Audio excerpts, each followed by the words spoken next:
A lot of us have fear-based thoughts. The way we think is fear-based. Fear is actually false evidence appearing real. That's really what FEAR stands for, is false evidence appearing real.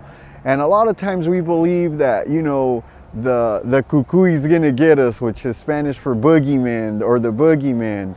And I was doing a group one time and there was a boy who was Eastern Indian, you know? And he says, well, Mr. Longoria, if the cucuy's for Spanish people and the boogeyman's for white people, what would it be for me? And I was like, I don't know, the mummy? And we just all started laughing. But regardless, the point is we create these things that we're afraid of. Sometimes we're afraid of what people will say about us. Sometimes we're afraid of what people will believe about us. So you have to be able to be secure in who you are. And you can't let what's happened to you take away what's left in you. Because if you allow what has happened to you to take away what's left in you, then you're not prepared by your past, you're defined by it. And the goal should be to be prepared by your past, not defined by it. And I went through a lot of adversity and I overcame a lot of hardship. And adversity is a word that means that even though things hurt and are unfair and you didn't deserve it, that's what adversity means. You have to find a way to overcome it and not live in that and blame people for it. For example, I witnessed domestic violence growing up, and everything I said that I would never do that my dad did to me, which was like leave me in a vehicle outside of a bar. Days on end, he would leave me out there for hours, sometimes 3 times a week, between the ages of 6 and 8. Hit my mom when he was drunk, not come home for days. Lie to me at 6 years old, teaching me how to lie and tell my mom that, hey, when we get home, you tell your mom we were here and we did this and we did that and this is what happened. And then I'd get home and he'd tell me, if you don't do this and me and your mom fight, it's gonna be your fault.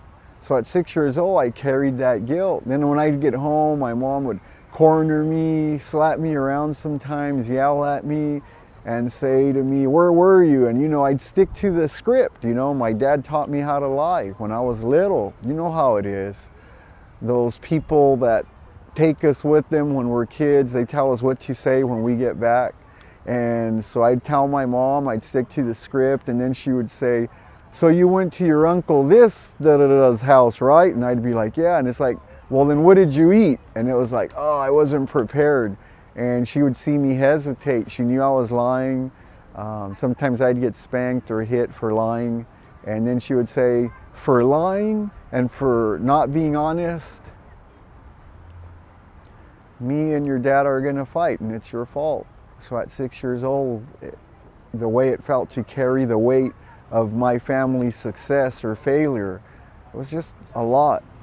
And those are some of the adverse childhood experiences that I can share with you. And there's many more. There's many more that I can share. But what I had to find out was, I always said I'll never do none of the stuff my dad did. And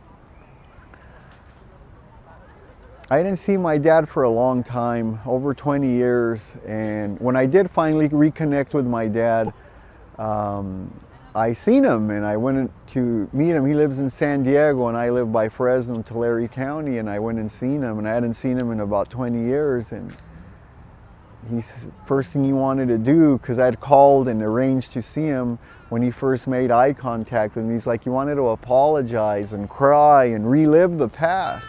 And I just told him, you know, Dad, it's okay, you don't have to. Because everything you did that I used to hate you for, I ended up doing to my kids. I left them out in the car when I was going in to score heroin and shooting up, and would nod out and forget all about them. Just like you used to leave me outside of cars at bars. I used to not come home for days at a time. When I was a teenage dad, I had 2 children by the time I was 18, and I used to hit their mom and go to jail. I used to tell them to lie to their mom. So that's what I mean. You can't be defined by your past. You have to be prepared by it. And now since I'm remarried, I have a new family, and now I don't use all that, you know. Instead, I feed into my children, I add value to their lives, I love my wife, and I talk to families, I talk to parents, I talk to broken families, and I do my best to help kids understand their parents and help parents not make the same mistakes their parents did. It's all about healing and restoration today. And I hope you received the message that I'm giving you today. And good luck. And always contact me if you have anything. My email is available.